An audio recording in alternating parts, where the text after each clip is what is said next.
Hello guys, welcome সকলকে আমার wrestling YouTube channel wrestling and comedy skit with অনির্বাণে। আজকের ভিডিওটা হচ্ছে ব্যাকক্ল্যাশ 2024-এর পরে যে সেই রয়ের রিভিউ, অর্থাৎ এই সপ্তাহের মানডে নাইট রয়ের রিভিউতে। আর ভাই সাব কিন্তু দারুণ হয়েছে, specially Sheamus versus Gunther part 3 mind blowing. Sheamus আর গুন্থারের যে কেমিস্ট্রিটা না, মানে এক কথায় অসাধারণ। যাই হোক, ওটা নিয়ে আমরা পরে কথা বলবো, একদম শেষে বলবো। শোটাকে নিয়ে কথা বলি যে শোতে কী কী হয়েছে। তো শো শুরু হয় জাজমেন্ট ডেকে দিয়ে, যেখানে জাজমেন্ট ডেরা নিজেদের মধ্যকার সমস্ত ভুল বোঝাবুঝিটা সেরে নেয়। ডেমিয়ান প্রিস্ট ক্ষমা চেয়ে নেয় জাজমেন্ট ডের তিনজনের কাছ থেকে। ও ডেমিয়ান জেডি ভাইকে ধন্যবাদ জানায়, বেলারকেও ধন্যবাদ জানায় ওকে এত সাপোর্ট দেওয়ার জন্য।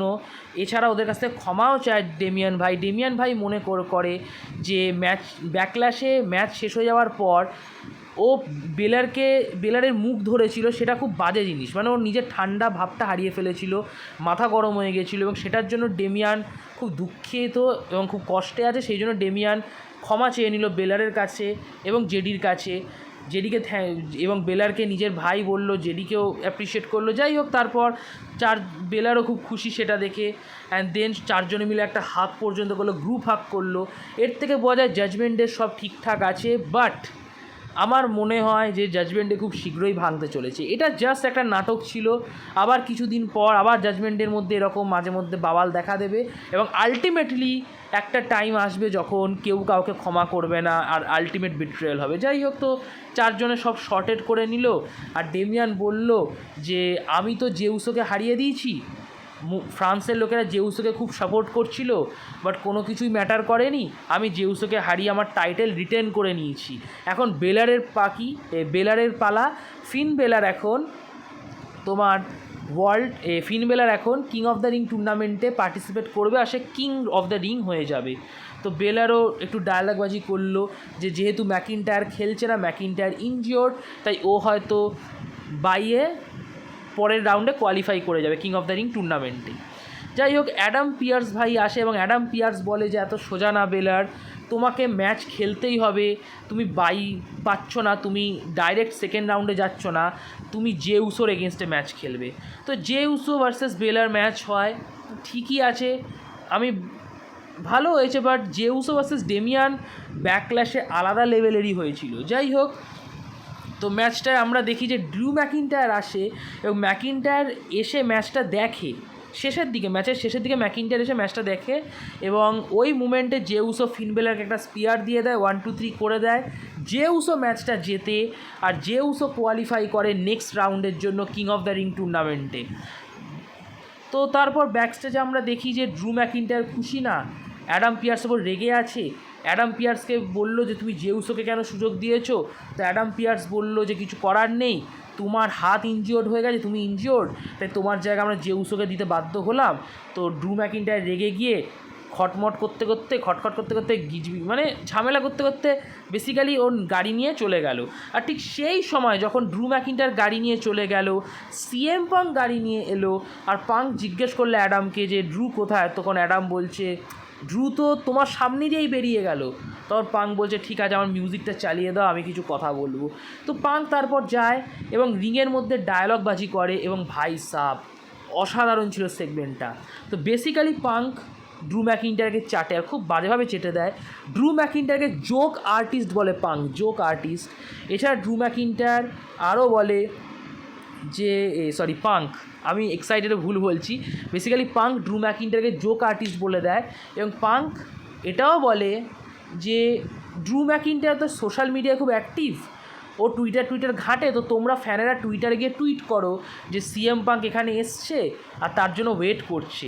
তার যদি সাহস থাকে, সে যদি কাওয়ার্ড না হয়, তাহলে সে যেন গাড়ি ব্যাক করে এই অ্যারেনাতে ফিরে আসে এবং রিংয়ে যেন আমার সাথে দেখা করে, কারণ একটা ফাইট অপেক্ষা করছে।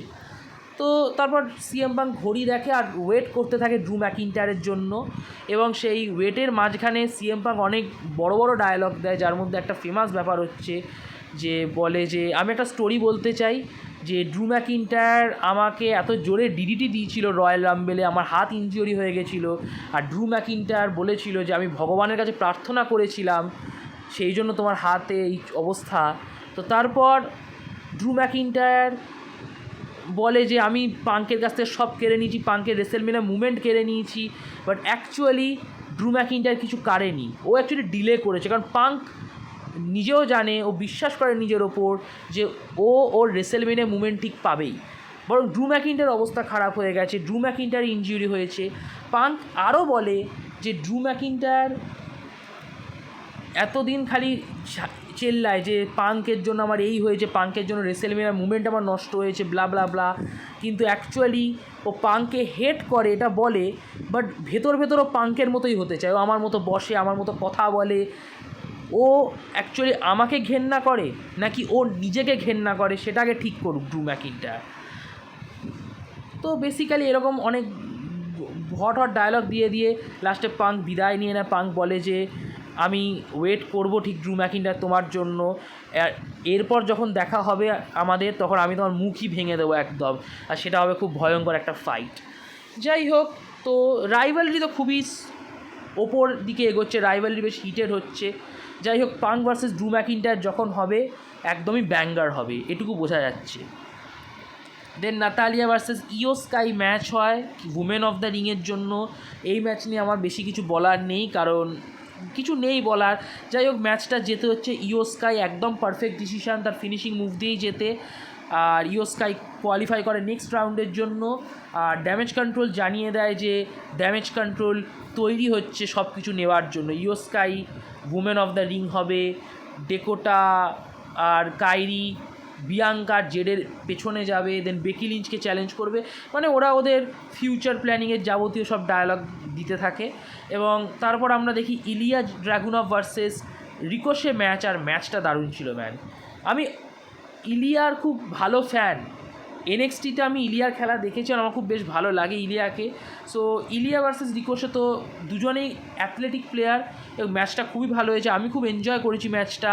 ম্যাচে অনেক ভালো ভালো মুভমেন্ট ছিল, অনেক হাই ফ্লাই মুভমেন্ট ছিল, অনেক কাউন্টার মুভ টুভ ছিল, আর ম্যান দুজনেই খুব ভালো। তবে ম্যাচটা যেতে ইলিয়া ড্রাগুনভ, একদম পারফেক্ট ডিসিশান। ইলিয়া ড্রাগুনভ রিকোশেকে 1-2-3 করে দেয়, পিন দিয়ে দেয়, আর ইলিয়া ড্রাগুনভ কোয়ালিফাই করে নেক্সট রাউন্ডের জন্য। তারপর আমরা Zoey Stark versus Ivy Nile match দেখি, উমেন অফ দ্য রিং টুর্নামেন্টের ফার্স্ট রাউন্ড ম্যাচ, এবং এই ম্যাচে জোই স্টার্ক যেতে। এখানে আমার একটা প্রবলেম, আমার আইভি নাইলকে বেটার লাগে, কারণ আইভি নাইলের স্কিল বেশ ভালো, বাট ওকে আমার কোনো আপত্তিও নেই, কারণ জোই স্টার্কও খুব একটা খারাপ না। সো জোই স্টার্ক কোয়ালিফাই করলো, আইভি নাইলকে হারালো, 1-2-3 করলো, পিনফল করলো তার ফিনিশিং মুভ দিয়ে, আর জোই স্টার্ক চলে গেল নেক্সট রাউন্ডে, সেকেন্ড রাউন্ডে। দেন আমরা চ্যাট গেবেলকে দেখি, চ্যাট গেবেলের সাথে ব্রনসন রিডের একটা ম্যাচ হয়, যে ম্যাচে দুজনের চাগানোর যে স্কিল সেটা দেখিয়েছে, দুজনেই খুব হেভি লিফটিং করতে পারে, বেশ বডি লিফটিং করতে পারে। যাই হোক, ম্যাচটা বেশ ভালোই হচ্ছিল, দুজনের কেমিস্ট্রি ভালো, বাট স্যামি জেইন এসে পুরো ম্যাচটা নষ্ট করে দেয়। চ্যাট গেবেলকে পেটাতে থাকে, ব্রনসন রিডকে পেটাতে থাকে, বাট স্যামি জেইন নিজেই মার খেয়ে যায় চ্যাট গেবেলের কাছে আর ব্রনসন রিডের কাছে। দেন ব্রনসন রিড স্যামি জেইনকেও ধুয়ে দেয় আর চ্যাট গেবেলকেও ধুয়ে দেয়। দুজনকে ধুয়ে দেওয়ার পর ব্রনসন রিড স্ট্যান্ড টল করে, আর ব্যাক স্টেজে ব্রনসন রিড অ্যাডাম পিয়ার্সকে বলে যে স্যামি জেইনকে নিয়েও আমার কিচ্ছু যায় আসে না, চ্যাটকে নিয়েও আমার কিছু যায় আসে না, আমার চাই ইন্টারকন্টিনেন্টাল টাইটেল। এই বলে ব্রনসন রিড নিজের মাকসাদ, মানে নিজের উদ্দেশ্যটা পুরোপুরি ক্রিস্টাল ক্লিয়ার করে দেয় যে ভাই আইসি টাইটেল চায়। দেন ব্যাকস্টেজ সেগমেন্টটা আমরা দেখি, ডেমিয়ান প্রিস্ট আর ফিন বেলারকে বলছে যে কোনো প্রবলেম নেই, তুমি ম্যাচ হারো, কোনো অসুবিধা নেই, তুমি আমার চোখে প্রিন্স ছিলে, প্রিন্স এখনও আছো, তুমি বেস্ট, তুমি আমার চোখে কিং অফ দ্য রিং বেলার। এটা ডেমিয়ান প্রিস্ট বেলারকে বলে সান্ত্বনা দেয়। জেডি বলে বেলারকে যে গত সপ্তাহে তোমায় ব্রন স্ট্রোম্যান চোকস্ল্যাম দিয়েছিল, তার জন্য তুমি আজ 100% ছিলে না, তাই তুমি ম্যাচটা হেরেছো, তো ব্রন স্ট্রোম্যানকে নিয়ে কিছুটা করতে হবে। তো ডেমিয়ান বলে আচ্ছা পরের সপ্তাহে জেডি তুমি ব্রন স্ট্রোম্যানকে দেখবে। লাইক ডেমিয়ান কি সত্যি একটু তারকাটা আছে, জেডি ভাই নাকি ব্রন স্ট্রোম্যানকে দেখবে। যাই হোক, তখন ডমিনিক মিস্টেরিও আসে কার্লিতোকে নিয়ে, ভাই এখন কার্লিতোর সাথে বন্ধুত্ব পাতাচ্ছে, নিজের বাবার বয়সে একজনের সাথে বন্ধুত্ব পাতাচ্ছে ডমিনিক ভাই। আর যা দেখছি ডমিনিক খুব পছন্দ করে তাদেরকে যারা ওর বাবাকে পেটায়, লাইক ওটা করলেই তুমি ডমিনিকের বন্ধু হয়ে যাচ্ছ বেসিক্যালি, ঠিক আছে। তো কার্লিতোকে দেখে তো ডেমিয়ান রেগে যায়, ডেমিয়ান বলে যে কার্লিতো আমি কিছু ভুলিনি, তোমার জন্য গত বছর এই টাইমেই এই সময়ই ব্যাকল্যাশে আমি আমার সবচেয়ে বড় ম্যাচ হেরেছিলাম ব্যাড বানির কাছে, তোমার জন্য আমি কিন্তু কিচ্ছু ভুলিনি কার্লিতো। তো কার্লিতো একটু চুপ করে যায়, আর ডমিনিককে বলে ডেমিয়ান যে কার্লিতোকে নিয়ে এখান থেকে বেরিয়ে যাও, আর ডমিনিকও চলে যায় কার্লিতোকে নিয়ে। তো যা বুঝলাম যে ডমিনিক তার সমস্ত বন্ধুদেরকে দলে ঢোকাতে চায় বা হোয়াট এভার, যাই হোক, নেভার মাইন্ড। দেন আমরা ব্যাক স্টেজে দেখি R-Truth অ্যাডাম পিয়ার্সের সাথে কথা বলছে যে ও একটা চ্যাম্পিয়ন ভার্সেস চ্যাম্পিয়ন ম্যাচ চায় বলে একটা টিমের নাম অ্যানাউন্স করলো, যে টিমের নাম আমি শুনিনি। তো মিজের সাথে কথা বললো এবং সেই কথা শুনে যা বুঝলাম যে বেসিক্যালি R-Truth একটা বাস্কেটবল টিমের কথা বলছে, কারণ R-Truthের নজরে ওই বাস্কেটবল টিমটা অ্যাকচুয়ালি একটা wrestling team, wrestling promotion team না, রেসলিং প্রমোশন, ঠিক আছে। তো মিস বলে এটা সম্ভব নয়, বাস্কেটবল প্লেয়াররা রেসলিং খেলতে পারে না। তখন R-Truth বলে ওয়েল বাস্কেটবলও তো একটা স্পোর্টস, তো স্পোর্টস প্লেয়াররা তো একেবারে চ্যালেঞ্জ করতেই পারে। তো অ্যাডাম পিয়ার্সেরও মাথা খারাপ হয়ে যায় এটা শুনে, মিজেরও মাথা খারাপ হয়ে যায়, মিজও চলে যায়, অ্যাডাম পিয়ার্সও চলে যায়, আর R-Truth আলাদাই লেভেলে মজা নিচ্ছে। যাই হোক, তারপর আমরা বেকি লিঞ্চকে দেখি, সেম ঘিসা পিটা প্রোমো, একই জিনিস, একটু ডিফারেন্ট বলেছে। বেকি লিঞ্চ NXT ট্যালেন্টদের একটু অ্যাপ্রিসিয়েট করেছে যে নতুনদের ভালো লাগে, নতুনত্ব পেতে ভালো লাগে, নতুন তারকাদের সাথে খেলার জন্য মুখিয়ে রয়েছে। কায়ানা জেমস, লায়রা ভালকিরি, তোমার আলবা ফায়ার, আইলা ডন, এদের সাথেও খেলার জন্য মুখিয়ে রয়েছে, কারণ এরা সবাই খুব ট্যালেন্টেড এবং ওদের নামে বেশ ভালোই অ্যাপ্রিসিয়েট কথাবার্তা বলে। আর মাইকেল কোল ওই টুপি নিয়ে জিজ্ঞেস করে, যেটা ঠিক উত্তর বেকি লিঞ্চও দেয়নি, বেকি লিঞ্চও হেসে ফেলেছে। আমি ভাবি এরকম টুপি এরা পরেই কেন, যদি হাসতেই হয় দিনের শেষে, বা নিজেকে যদি ডিফেন্ডই করা না যায়। যাই হোক, never mind. Then leave Morgan আসে, লিভ মর্গান ডায়লগবাজি করতে থাকে যে আমার বদলার ট্যুর, আমি জিতবো, আমি নায়াকে হারিয়েছি গত সপ্তাহের রতে, এখন আমি ডিজার্ভ করি টাইটেল ম্যাচ, তুমি আমার টাইটেল ম্যাচ কবে দেবে বেকি? তো বেকি বলছে তিন সপ্তাহ পর সৌদি আরবে তুমি পাচ্ছ টাইটেল ম্যাচ ওই king and queen of the ring ইভেন্টে। তো যাই হোক, তারপর ড্যামেজ কন্ট্রোল আসে, তো ড্যামেজ কন্ট্রোল এসে লিভ আর বেকিকে ঘেরাও করে, বাট লিভ মর্গান পালিয়ে যায়। একদম বুদ্ধিমানের কাজ করেছে লিভ মর্গান, 3 জনের এগেনস্টে 2 জন পারে না, তো লিভ মর্গান আগেই পালিয়ে গেছে রিং থেকে, আর বেকিকে 3 জনে মিলে পেটাতে থাকে। তখন লায়রা আসে, আর লায়রা এসে বেকিকে হেল্প করে, আর ও বাকিদেরকে পিটিয়ে দেয়। তো তারপর লায়রা ভার্সেস ডেকোটা ম্যাচ হয়, কুইন অফ দ্য রিং টুর্নামেন্টের ফার্স্ট রাউন্ড ম্যাচ। আর লায়রাকে আমার বেশ ভালো লাগে, আর আমার ক্রাশ বলা যেতেই পারে, আমার বেশ ভালো লাগে। আর ঠিকই আছে, ম্যাচ হয়েছে ভালো এবং একদম পারফেক্ট ডিসিশন, লায়রাই ম্যাচটা জিতেছে তার ফিনিশিং মুভ দিয়ে ডেকোটাকে। সো লায়রা কোয়ালিফাই করলো নেক্সট রাউন্ডে, কুইন অফ দ্য রিং টুর্নামেন্টের নেক্সট রাউন্ডে। যাই হোক, কোফি কিংস্টন ভার্সেস রেমিস্ত্রিও ম্যাচ নাকি কোনো এক লাইভ ইভেন্টে হবে, আর শায়না ভার্সেস জেলিনাও লাইভ ইভেন্টে হবে। যাই হোক, তো কোফি কিংস্টন বলল যে আমাকে রেমিস্ত্রিওকে হারাতেই হবে, আমাকে এই টুর্নামেন্টটা জিততেই হবে, কিং অফ দ্য রিং টুর্নামেন্টটা। গত কিং অফ দ্য রিং টুর্নামেন্টটা, last king of the ring টুর্নামেন্টটা আমার বন্ধু জেভিয়ার উডস জিতেছিল। ও এবছর পার্টিসিপেট করে পরপর 2বার হতে পারতো কিং অফ দ্য রিং, কিন্তু সেটা হলো না, কারণ গুন্থার আমার বন্ধু জেভিয়ার উডসকে ইনজিওর করে দিয়েছে।